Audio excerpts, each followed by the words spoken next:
Nada une más a la familia que los deliciosos huevos de Eggland's Best. Nos encanta su sabor, siempre delicioso y fresco de granja. Además de la mejor nutrición, como 6 veces más vitamina D, 10 veces más vitamina E y 25% menos de grasa saturada que los huevos regulares. Con Eggland's Best puedes estar segura de que estás obteniendo lo mejor. Eggland's Best. Mejor sabor, mejor nutrición, mejores huevos. Visita egglandsbest.com para más información.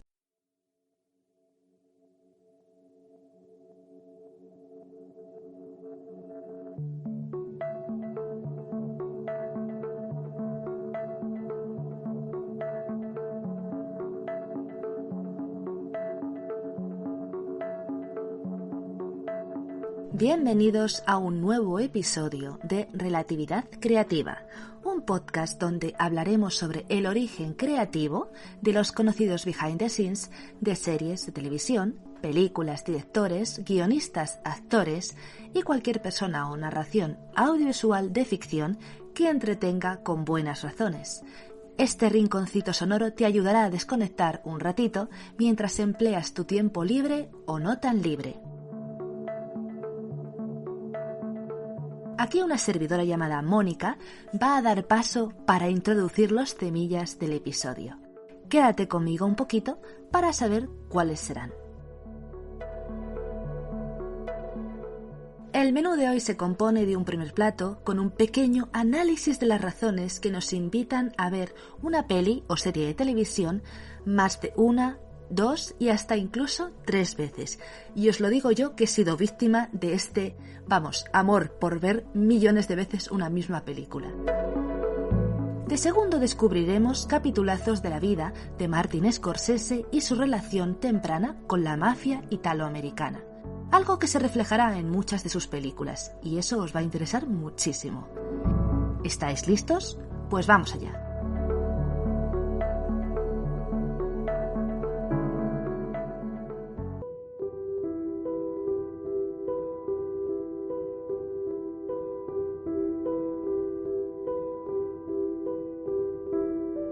Hablar de sueños es como hablar de películas, ya que el cine utiliza el lenguaje de los sueños.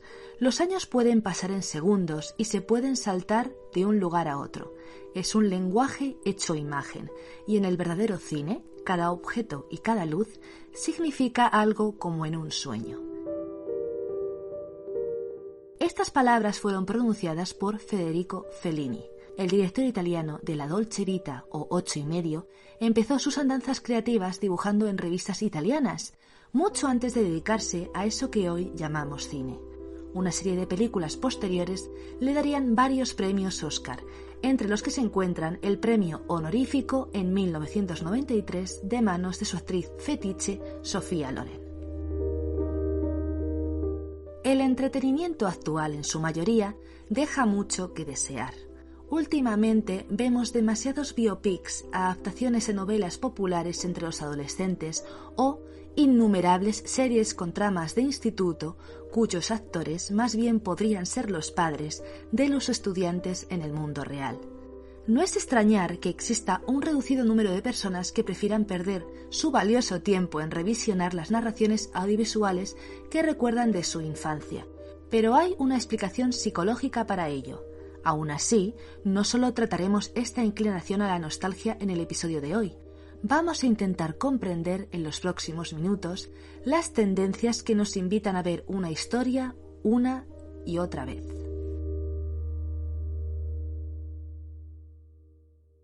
Ojalá pudiéramos hacer nuestra película.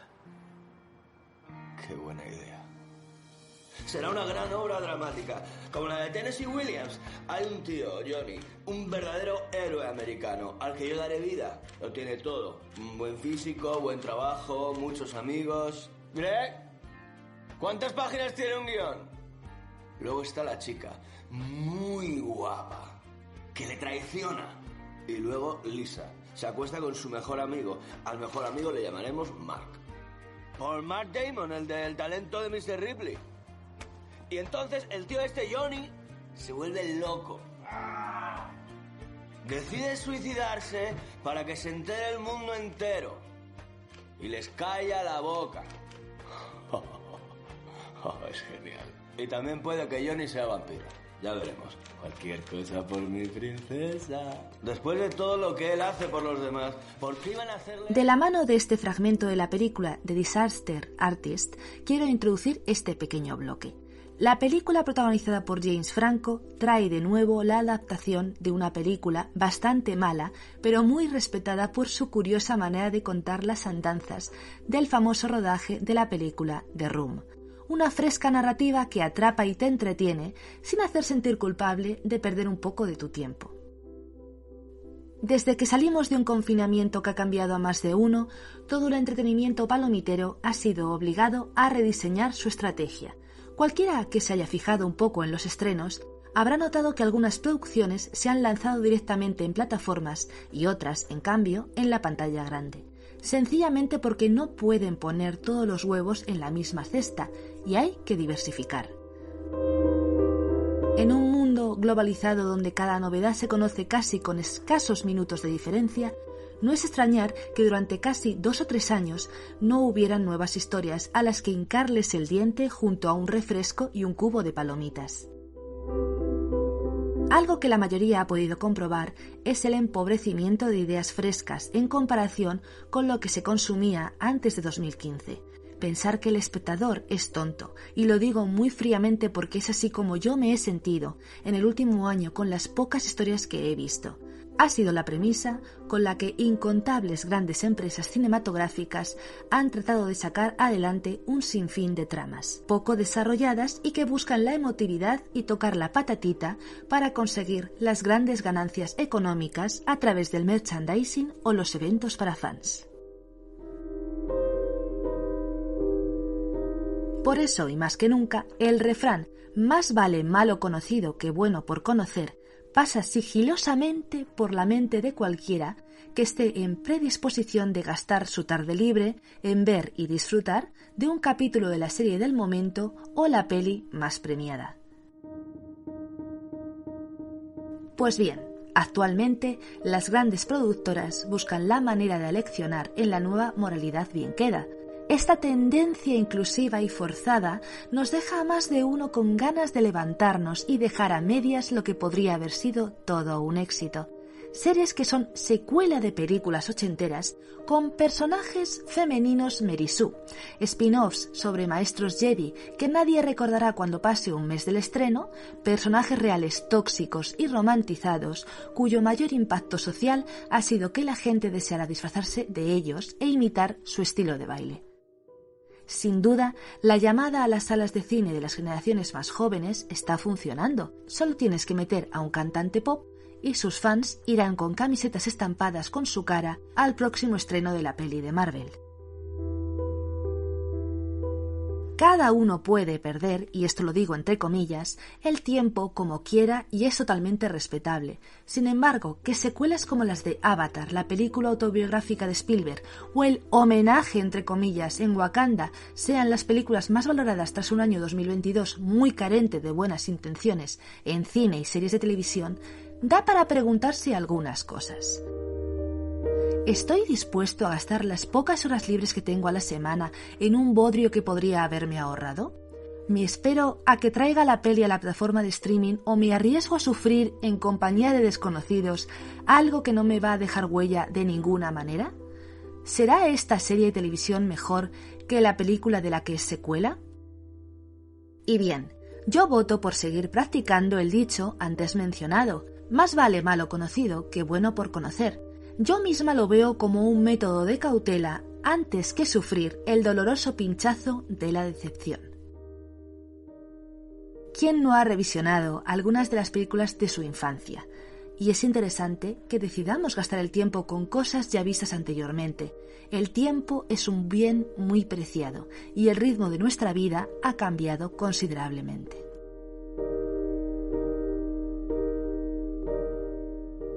Claire Zuckley, escritora independiente, ha declarado que hay algo reconfortante en la familiaridad de estos programas. Puedes quedarte dormido o ir a comer sin pensar que te perderás algo. La forma en que observamos nuevamente este tipo de shows es diferente, más relajada. En el pasado simplemente nos deteníamos en un determinado programa mientras recorríamos los diferentes canales porque estaba allí, porque había un clásico, entre comillas, en la televisión. Pero hoy nuestras decisiones son más activas y nuestros hábitos de visualización están dictados por el tiempo del que disponemos y nuestros deseos e impulsos. Marjorie es crítica de televisión, dejó caer que los programas antiguos son menos peligrosos que los nuevos. Sabemos en lo que nos estamos metiendo, el riesgo de equivocarnos es muy bajo. Se percibe como algo que no nos hará perder el tiempo, aunque también puede ser que, simplemente, quiera ver algo que sepa a dónde me llevará emocionalmente. Hay algo reconfortante en eso. También tenemos el caso de un periodista de la BBC llamado David Renshaw, que plasmó en una pregunta lo mismo que yo me cuestioné el año pasado cada vez que decidía sentarme en el sofá durante las escasas horas libres que tenía. ¿Por qué comenzaría algo nuevo que podría ser estresante, complicado, diferente a lo que parecía en el tráiler o simplemente desagradable, cuando sé que tengo una gran serie que ya conozco esperándome? Además, conozco a los personajes de mis programas favoritos, se sienten como extensiones de mí mismo, parte de mi familia. Y para todo esto existe una explicación psicológica muy firme. Todos sufrimos de parálisis de la elección. Muchas plataformas, muchas historias, poco tiempo. Esto viene de la paradoja de la elección, concepto acuñado en 2004 y que categoriza esa sensación de abrumación y agobio que muchos han sentido desde que las plataformas de streaming sacan 4 o 5 series o películas a la semana. En este aspecto, cada uno prefiere no salir de su zona de confort. La tranquilidad de sentir que no estás perdiendo el tiempo nos quita un peso de encima.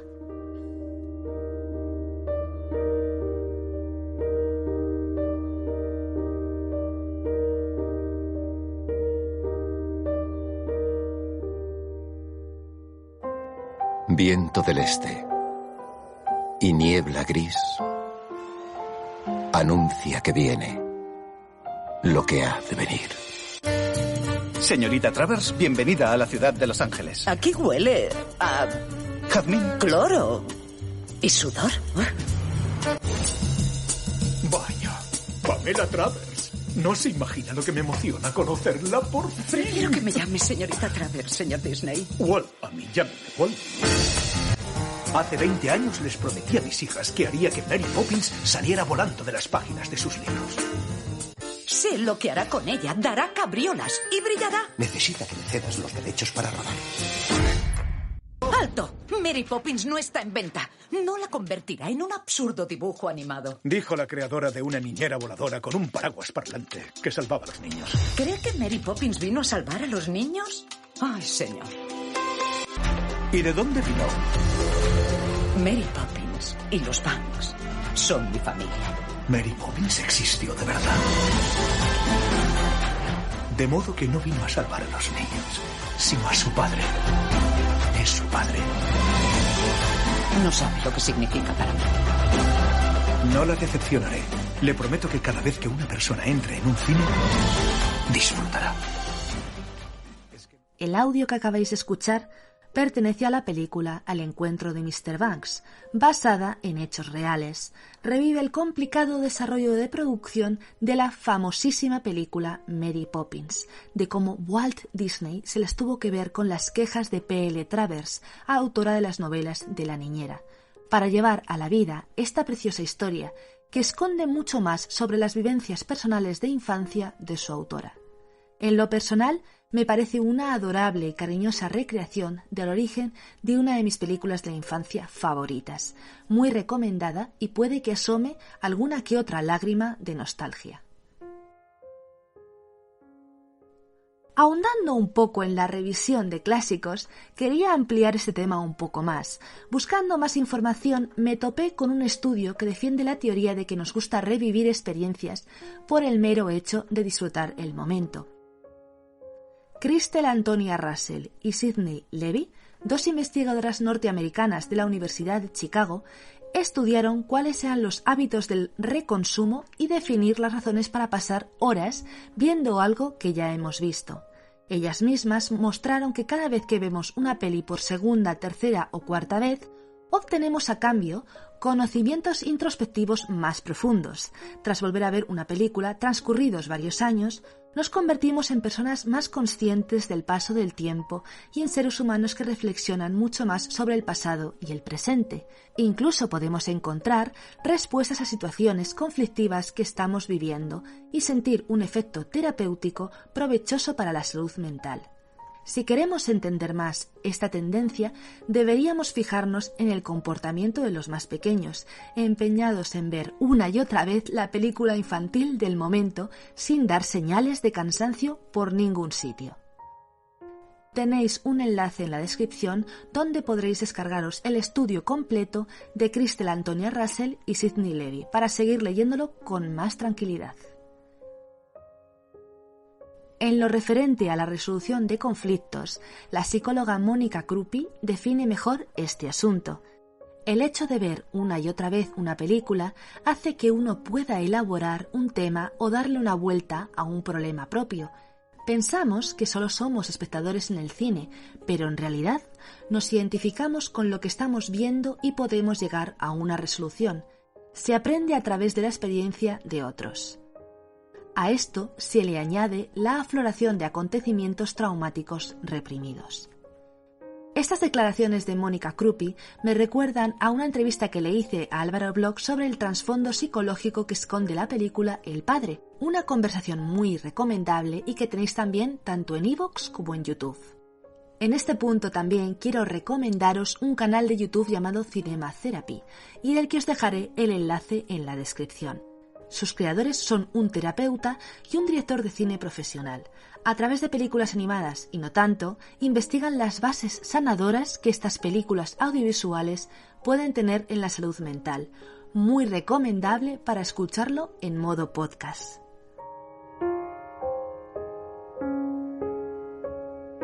Volviendo al estudio de Russell y Levy, una repetición continua del visionado de una película puede llevar a considerar que esa persona no ha resuelto correctamente el conflicto y que la melancolía se podría haber instalado en su psique.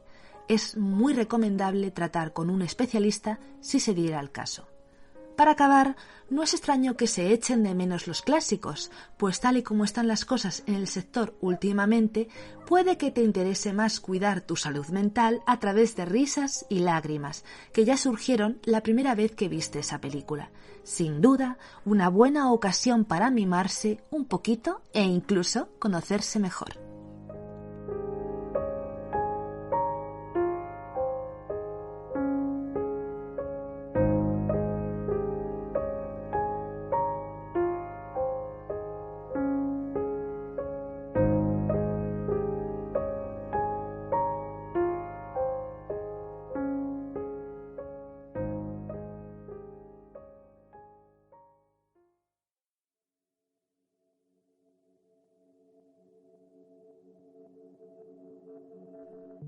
Y ahora bien, pasamos a un director italoamericano que ha dejado en su filmografía historias que arrancan más de un pensamiento contradictorio mientras se disfrutan en la gran y pequeña pantalla.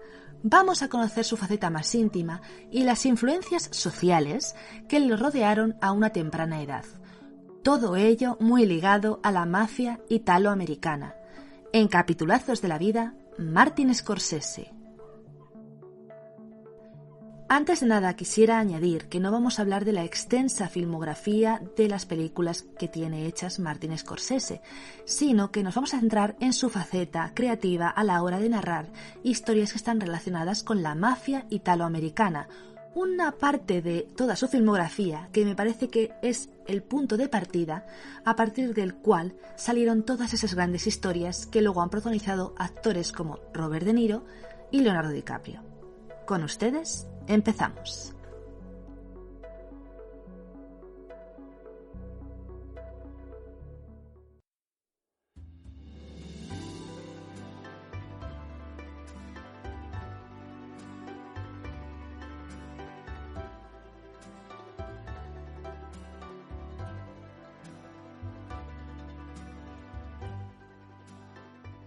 El 17 de noviembre de 1942, nace en Nueva York Martin Marco Antonio Luciano Scorsese, hijo de Charles Scorsese y Catherine Capa.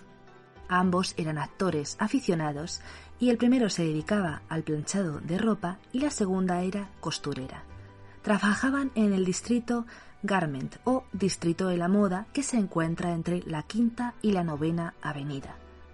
Cuando nació el señorito Martin, se trasladaron desde Little Italy a Queens, pero debido a unos problemas con el arrendatario del alquiler del piso, en 1949 regresan a Little Italy.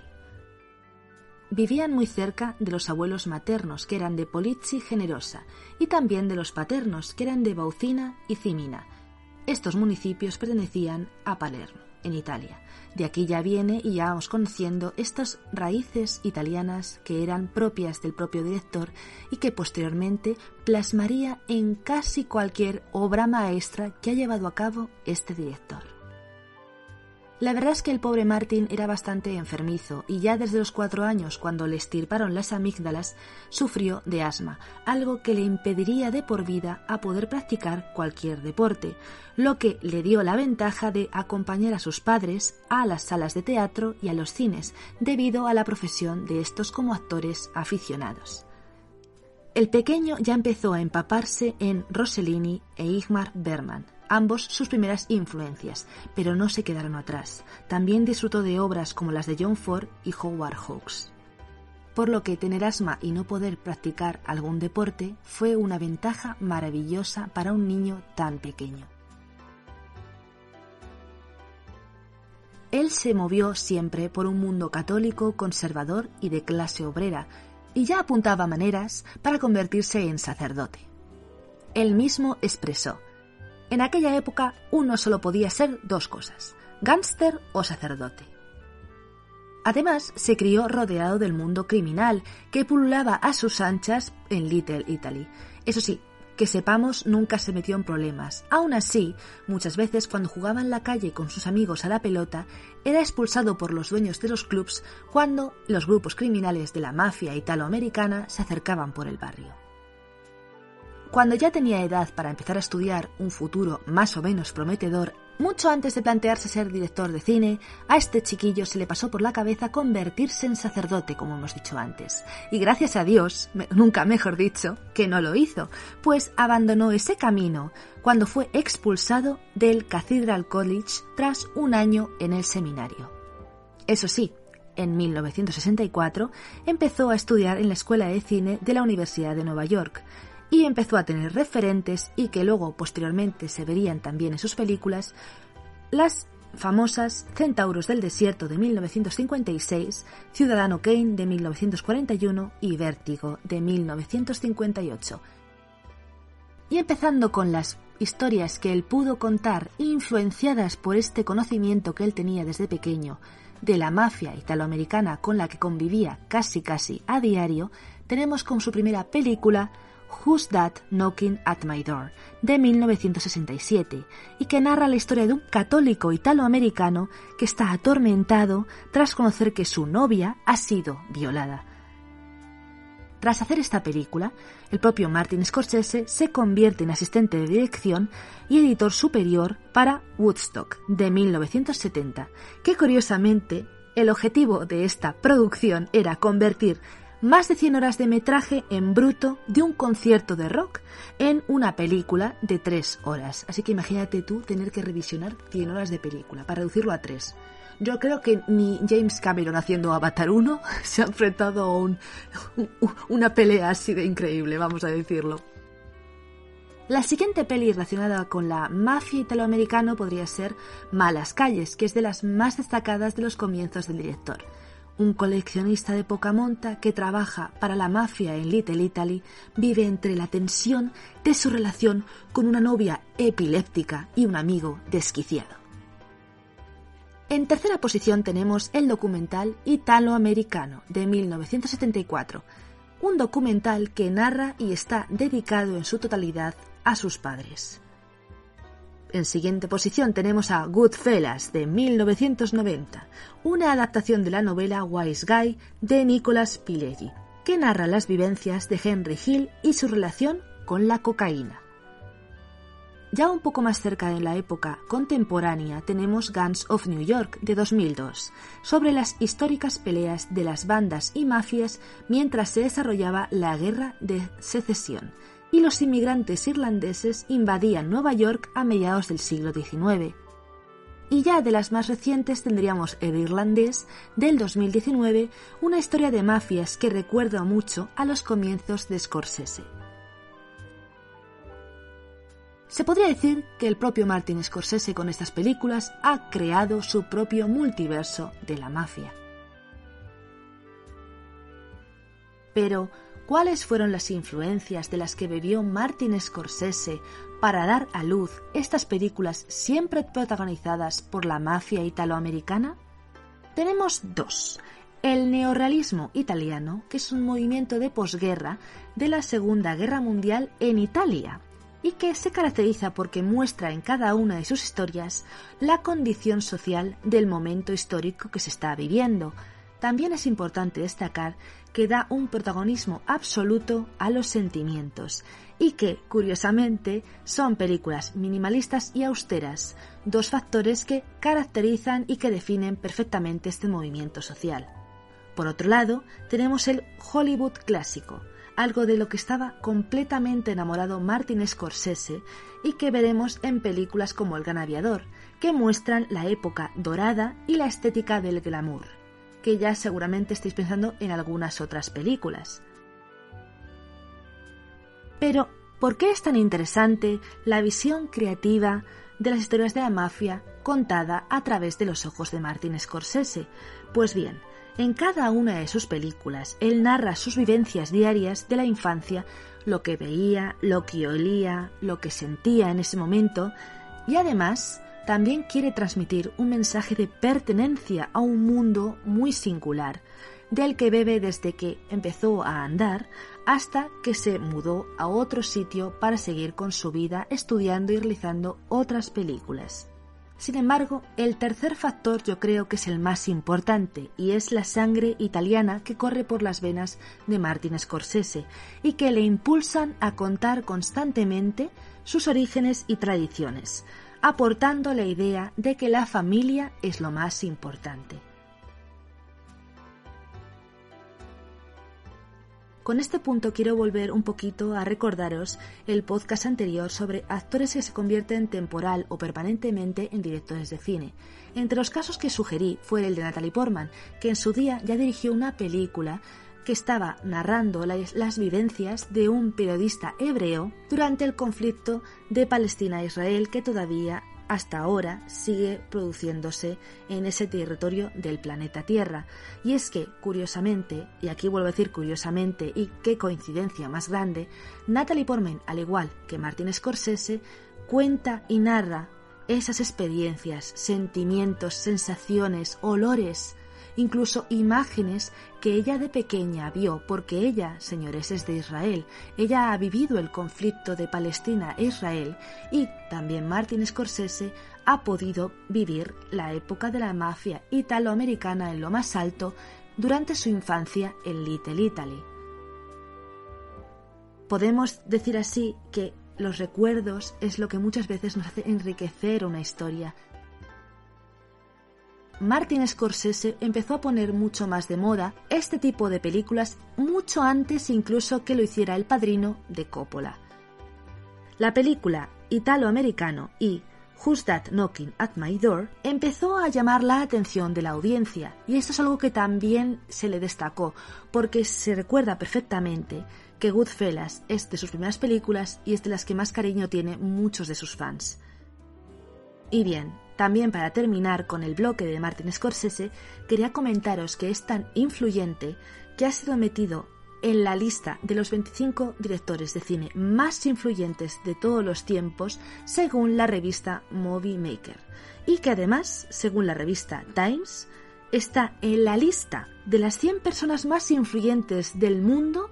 Vamos, para estar metido en unas listas tan destacables hay que habérselo trabajado mucho, y podemos decir que Martin Scorsese lo ha trabajado muchísimo y seguirá haciéndolo, y esperemos que nos traiga grandes obras maestras.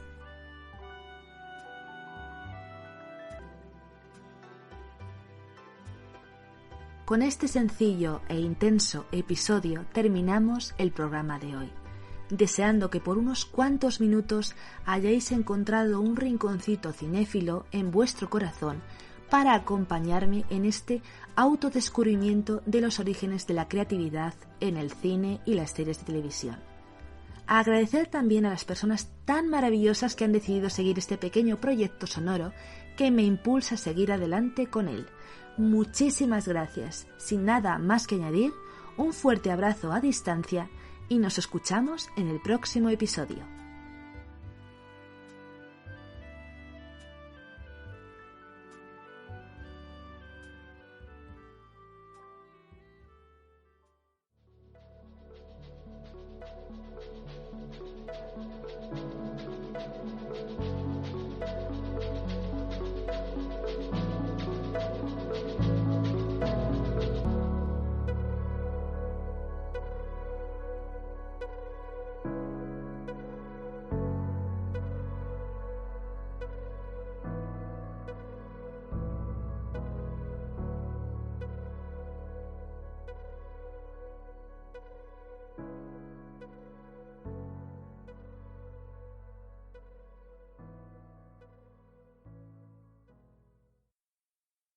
Nada une más a la familia que los deliciosos huevos de Eggland's Best. Nos encanta su sabor, siempre delicioso y fresco de granja. Además de la mejor nutrición, como 6 veces más vitamina D, 10 veces más vitamina E y 25% menos de grasa saturada que los huevos regulares. Con Eggland's Best puedes estar segura de que estás obteniendo lo mejor. Eggland's Best. Mejor sabor, mejor nutrición. Mejores huevos. Visita egglandsbest.com para más información.